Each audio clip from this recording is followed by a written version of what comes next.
I'm Bob Hallmark in Longview today. It looks as if we have dodged a bullet when it comes to the winter weather here.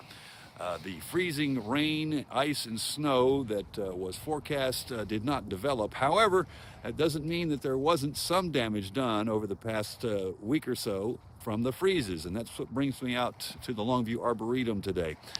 Plants can be very susceptible to freezing temperatures, and joining us right now is Master Gardener Tom Babin. Tom, I guess, we're thankful we didn't have problems, with the roadways, but there were still some problems, I guess, with the freeze here at the Arboretum.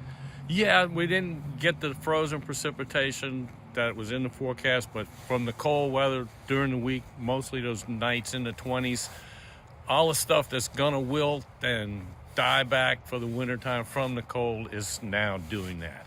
It was kind of unusual until this point with the temperatures being as warm as they were.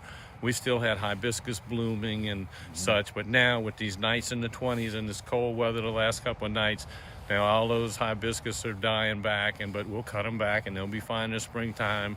And you got your elephant ears and your banana plants, and we've got our blue butterfly bushes, and all those plants, some of the liriopes are getting taken by some of this cold weather, but everything can be cut back, trimmed back, mulched up, and come spring, we have a whole new garden. Gotcha. Now, there are some plants that are, I guess, on the acceptable list as plants that you would expect that you are going to lose because of the cold weather, but there are some that are very hardy plants, things of that nature.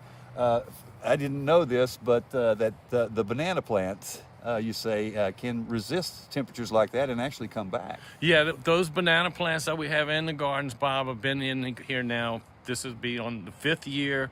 They went through the Snowmageddon in 2021, and every year when the cold knocks them back, we cut them down 5 or 6 inches above the ground. We mound them up with a bunch of mulch, and come springtime, they pop back up, and they're taller this next year than they were the previous year. Gotcha. Now, when we got news of all of this weather coming our way, was there a contingency plan that you guys were looking at, saying, well, if this gets bad, there's some things we may need to cover, things of that nature?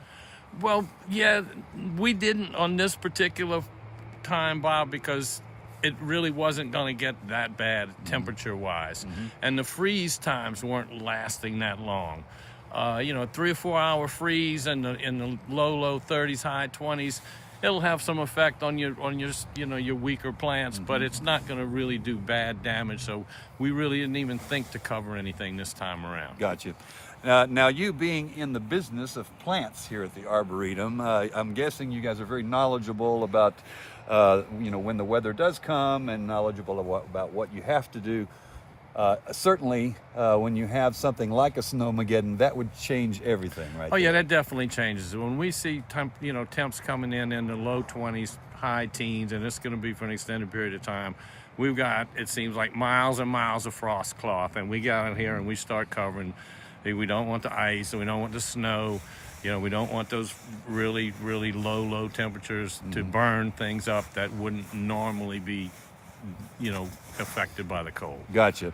But the good news here is the Arboretum is in good shape. It's always nice to visit out here because you're going to see something maybe you haven't seen before as far as plant life and growth.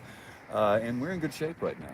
We are in real good shape, and we just put 10,000 new bulbs down in the ground in the past 2 weeks. Okay. So by late February, early March, we're looking for this place to just be spectacular. So just plan on coming out and seeing us. It's really going to be nice. Wonderful. Tom, thank you. Appreciate it. Thank you, Bob. All right, and we'll have much more on this story tonight on KLTV 7 News. For KLTV WebXtra, I'm Bob Hallmark.